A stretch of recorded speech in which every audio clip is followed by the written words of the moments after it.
BJ Ojulari going down is terrible. It also doesn't mean that Monti Ossenfort should change course. Let's discuss.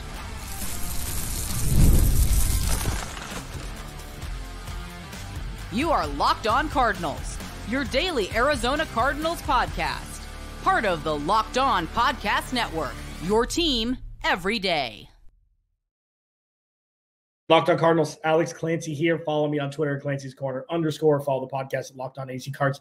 Thank you for making Locked On Cardinals your first listen. Free wherever you get your podcast and on YouTube. Part of the Locked On Podcast Network, your team every day. Going into my 8th season with Locked On. Wild. 8th Arizona Cardinals season. So excited for you to be a part of it with me.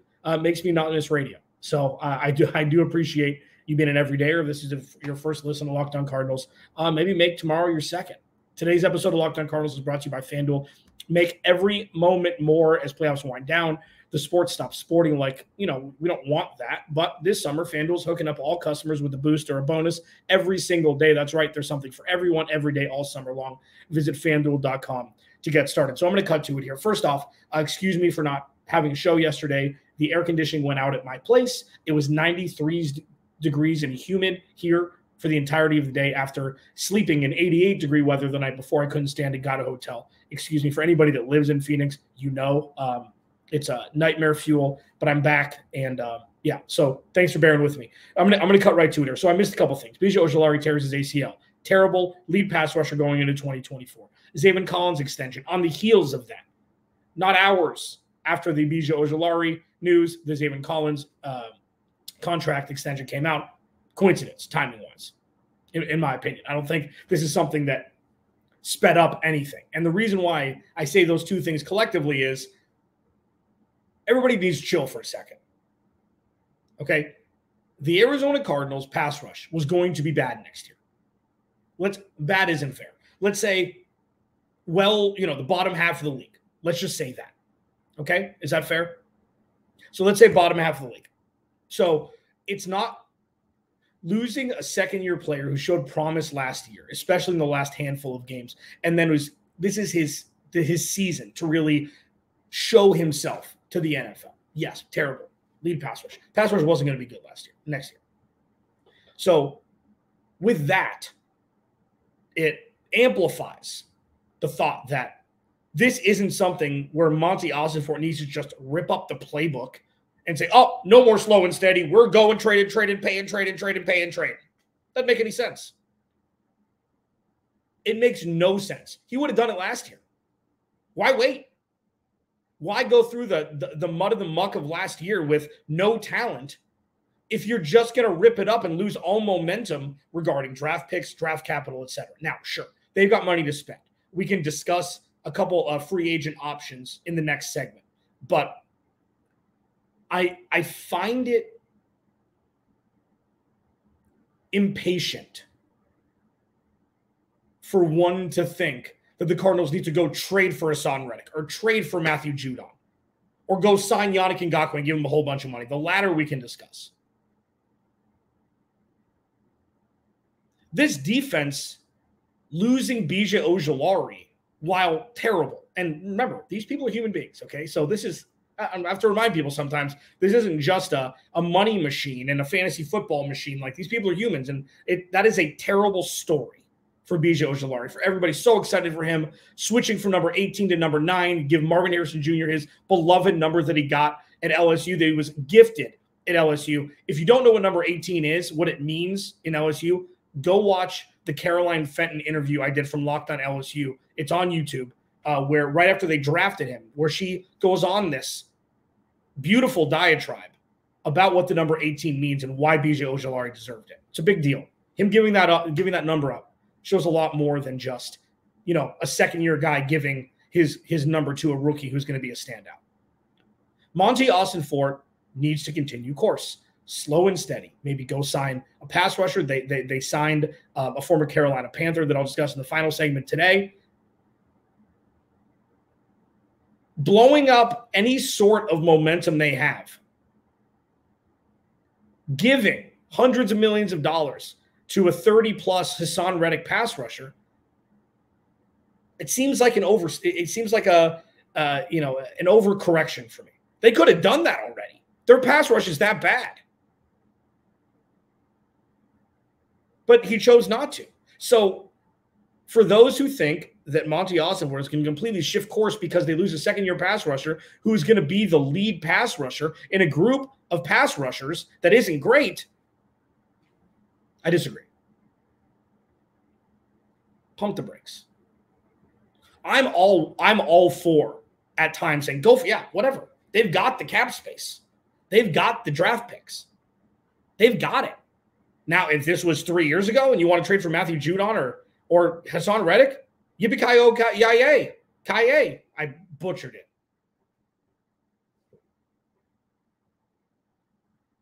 Not now. Why? The offense is going to have to carry the team anyways. If they trade for Haason Reddick and they give him $100 million with $50 million guaranteed, whatever it is, this defense, this pass rush is still not going to be great. So why waste it? It's going to make them better, sure. I think that the same, contingent who think that trading for players just because BJ Ojulari got hurt are the same that think the Cardinals are 100% going to make the playoffs this year because they got some better players. And it makes sense. It would tell the same narrative. It's like, well, Cardinals need to make the playoffs or this season's a bust, so they have to trade for players. If the Cardinals win 7 games this year is a success. And it's not like this green ribbon success, the green ribbon army that I had to fight off last year, where I'm giving, kudos for rookies and second-year players and just players in general when the Cardinals lose a game, but they show the necessary skill set that can be implemented when they have more talent infusion to be able to win games. That's what all of last year was. This year is different. If the Cardinals win 7 or 8 games, that's a 75 or 100% increase from last year. They have the toughest schedule. I mean, in the first 7 or 8 weeks, they got the toughest schedule. I don't care what you think about your favorite. They've got the toughest schedule. So Monti Ossenfort ripping up the playbook and saying, oh, well, it almost worked. 18 months of we went strong, and then now it's like, oh, no. Now you got to panic and trade for it. Relax. BJ Ojulari is going to be and has the trajectory to be a very good player in this league. They're not replacing Aaron Donald or Von Miller on this defense. They don't have this massive all-pro hole to fill right now where the defense is just one player away. If it was, then we'd be having a completely different conversation. But we're not, so we won't. Monti Ossenfort, remain course. Everything's fine. 2025 looks bright. We'll see what the Cardinals are made of in 2024, and that's exactly what will happen through the next 18 weeks of football, including their week 11 bye. Locked on Cardinals, your team every day. What's the impact, though, for 2024 with the roster as currently constructed with the Arizona Cardinals? And I'm not just talking about the defense. I'm talking about the offense, too. We'll discuss it next. Locked on Cardinals, your team every day. This episode of Locked on Cardinals is brought to you by Bink, our friends at FanDuel. Make every moment more. I love sports. I love sports so much. I never want them to stop, man. But as the playoffs wind down, you know the drill. We get fewer games, and the sports aren't sportsing like we want them to. But FanDuel lets me keep the sports going whenever I want. All I have to do is open the app and dream up bets anytime I'm in the mood. And this summer, FanDuel's hooking up all customers with a boost or bonus every day. That's right. There's something for everyone every day, all summer long. If you love baseball, you can do baseball with single game parlays. Who's going to win MVP? Who's going to win the World Series? They have Dinger Tuesdays. They got a whole bunch of stuff over at FanDuel. But if you're not into that and you want to put some future bets in the NFL or NBA, you can do that as well. Head to FanDuel.com and start making the most out of your summer. FanDuel, official sports betting partner of Major League Baseball. So while I understand the idea of trading for a named pass rusher, if that conversation were to have been relevant, it would have been relevant during free agency, not before BJ Ojulari tore his ACL. Puts the Cardinals in a worse spot, but they weren't in a great spot to begin with. The pass rush is like the cornerback room of last year. And the pass rush was also the pass rush of last year. But they drafted Darius Robinson. They added some girth on the interior of the defensive line to go along with Dante Stills, who had a good rookie season last year. And we'll see. It was going to be a we'll see no matter what, whether BJ Ojulari was there or not. It's not like BJ Ojulari had 17 sacks his rookie season. I mean, he was good. He played well last year. He's going to take that big jump this year, and it is going to be a loss. But it's not like the Cardinals are missing Nick Bosa for 18 weeks either. So there's not this massive crater to fill. The pass rush was going to be a weakness. Inputting Matthew Judon to that ain't going to change anything in the grand scheme of things. So what does the impact have? First of all, the pass rush got worse. I mean, that's the easy part. And I'm not saying that as a joke. The pass rush got worse. What is Monti Ossenfort going to do? He may add a piece. Like if they go out and sign Yannick Ngakoue, cool. He's not 25-year-old Yannick Ngakoue anymore. This is the thing. And this is something that is hard to it's hard to quantify and qualify. He's 29 years old. Okay. He's been on 38 teams at this point. So he's kind of like a Darrelle Revis or Aqib Talib hired assassin. Jadeveon Clowney's a better version of Jadeveon Clowney, even though they don't play the exact same position, but same kind of idea with the journeyman nature of their career at this point. If a team who signed him wanted to keep him, if he was that important, they would have kept him. He wouldn't be a free agent right now. So it makes me question why he's still a free agent. Now, is he a perfect guy to transition the Cardinals from whatever that was last year to 2025 when they're going to be ready to rock and be the belle of the ball potentially? Sure, potentially. But I find this as, if you're going to sign him, it's not just going to be for 2024. And it's not going to be, oh, you're going to give him a 2-year deal, but front-loaded and then make a team option. No.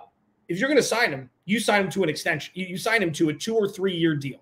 Whether you front-load the money first and you have, an out after the second season, I don't think that anybody should be brought in this year to just be a 1-year player for the Cardinals. A lot of 2-year deals, a lot of 3-year deals, which is where Monti Ossenfort's wheelhouse is right now. And I'm not all of them, but a couple of them have outs after the third season. So you have a 2-year deal where it's like, okay, this is the prove-it deal for both sides. Do I want to be here? Do you deserve to be here? Next year, when everything really culminates with all the money and then the draft picks and then the younger players becoming veterans, that's when you really see what the future of this organization could look like in between the lines, not just on paper, not just on, future graphs and all that stuff. So how does it impact the team this year? The pass rush got worse. That's going to infringe upon the growth and development at a natural pace of the cornerback room, because they're going to have to cover longer. They're going to be in more precarious situations without a whole lot of experience, most of whom have maybe 1-year experience outside of Sean Murphy-Bunting. So not ideal. That puts a strain on Budda Baker and Jalen Thompson. This is something we've experienced over and over and over again, so it's not different. How is it going to impact the offense, though? That's more what I'm looking at. It's not like a misdirection thing. It's not he plays on defense. How can it affect anything else? This puts more pressure on the offense than it does on the defense. The offense was already going to have to score a whole bunch of points for the Cardinals to win games because the defense was lesser than talent-wise. And this is all part of the 3-year plan.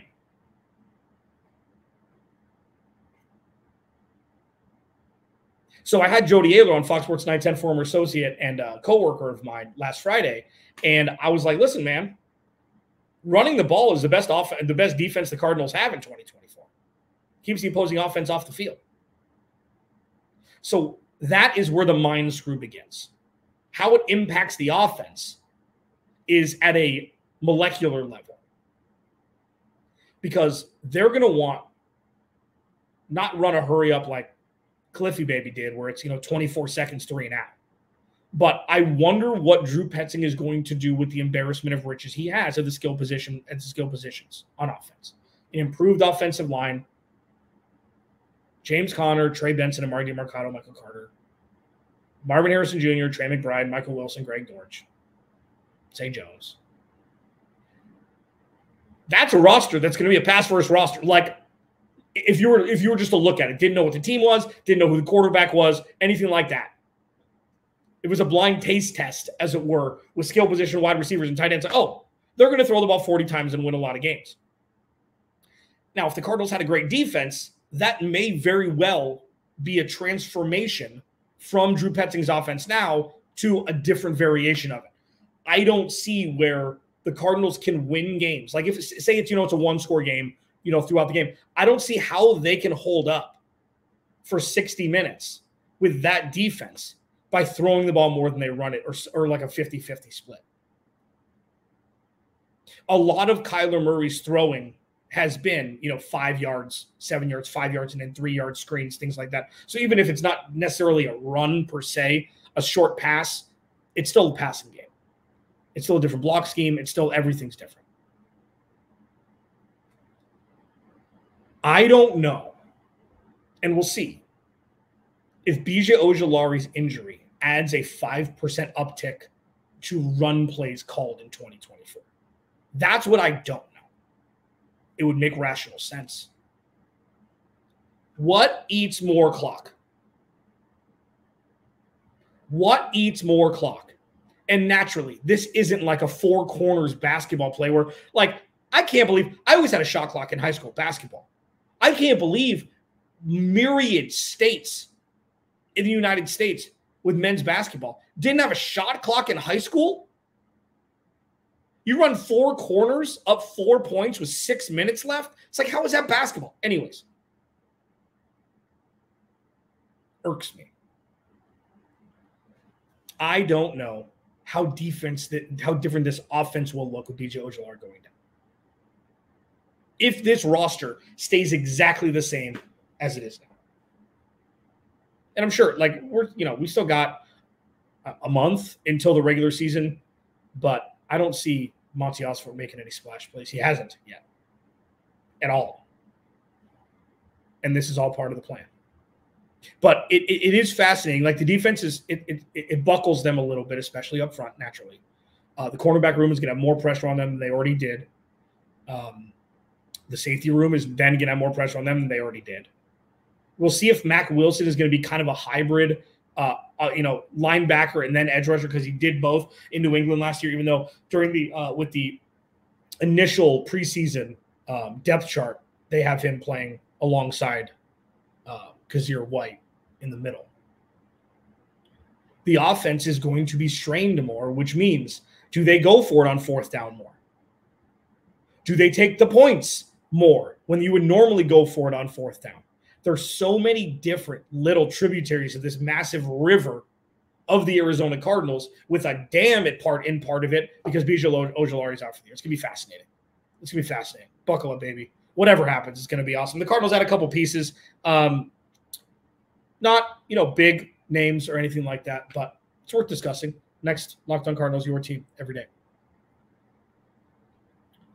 This episode of Locked On Cardinals is brought to you by BetterHelp.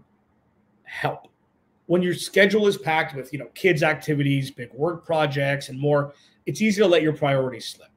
Even when we know what makes us happy, it's hard to make time for it. But when you feel like you have no time to yourself, non-negotiables like therapy are more important than ever. And I've been struggling with this recently, with both my jobs. I work 65 plus hours a week, and it's draining sometimes, where, sometimes you don't really pay attention to yourself, and you just focus on work, you focus on things, you focus on perfecting, you focus on, anything that isn't, a personal priority, because, you care so much about doing such a good job with your work. And, if you're thinking of starting therapy, give BetterHelp a try. It's entirely online, designed to be convenient, flexible, and suited to your schedule. And just fill out a brief questionnaire to get matched with a licensed therapist, and switch therapists at any time for no additional charge. Never skip therapy day with BetterHelp. Visit BetterHelp.com/lockedon to get 10% off your first month. That's BetterHelp, HELP.com/lockedon.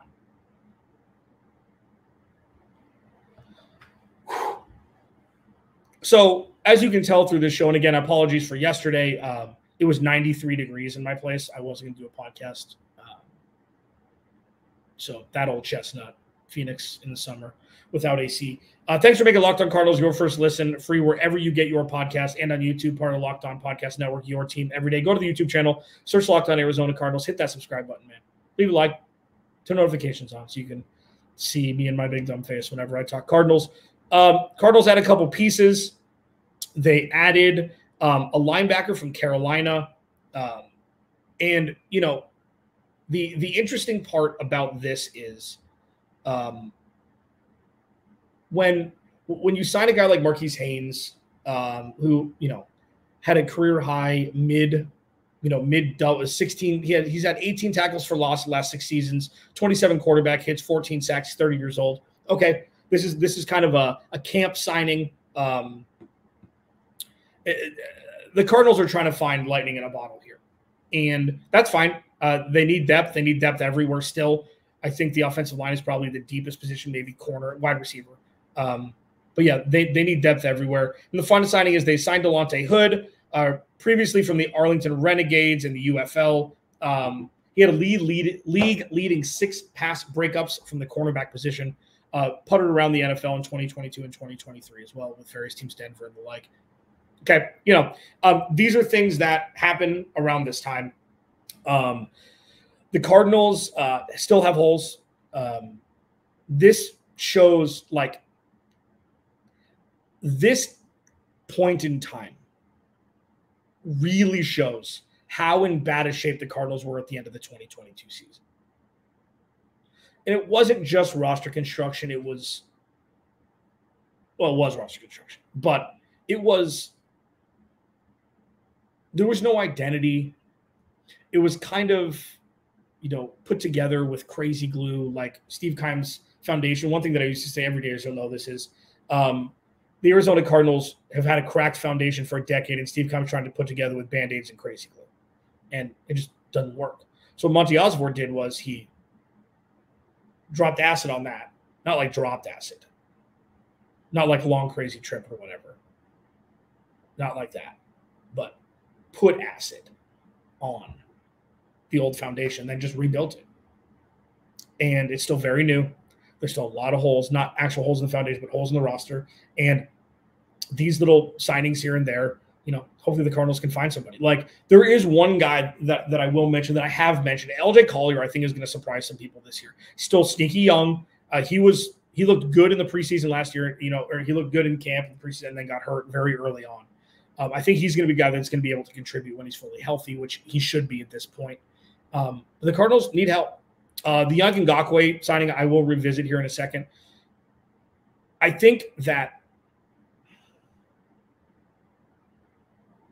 if the Cardinals play the way they did last year, this year, they're not going to have trouble signing average to above average talent next season, because the players are going to want to come play here.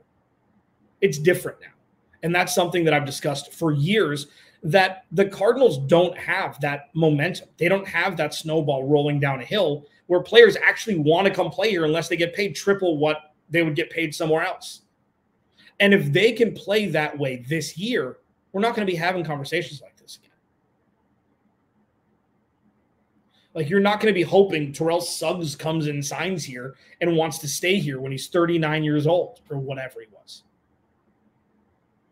So the Yannick Ngakoue signing's would be interesting, but I'm not doing it for a year. Like, this goes in the same arena as the James Conner and Budda Baker thing. Like, I had Kyle Odegaard on last week, who wrote for the Cardinals for a long time and now is elsewhere. But, like, he said that they should part ways with Budda Baker and James Conner. He thinks they will. And I'm like, it's not necessarily so much about loyalty. It's about It's just about cohesion and family. And if players are playing at 70% of what they were during their big contract, and they only have to play 70% of the role that they did when they signed that big contract, it would make sense. And I think Yannick Ngakoue coming in, signing for a 2-year deal, a hard 2-year deal like J.J. Watt's, where he plays here for 2 years. You're not giving him $40 million, but where he plays for the next 2 years 100%, and then you see after. I think the one and done thing is just, it's dumb. It doesn't help anybody. And that's not a Monti Ossenfort thing. So The Haason Reddick thing, going back to that before we get out of here. It's like, what, are you going to give him a 4-year extension at 30? You're going to give him $60 million guaranteed? This is when pass rushers tend to break down a little bit. And it's like, this isn't like a Calais Campbell story. We had great years here. He had one good year here. Steve Keim declined his 5th-year option, obviously, before the season started. He had double-digit sacks his 5th year, went to Carolina, had 12.5 sacks, I think, and then made all the cheese in Philly.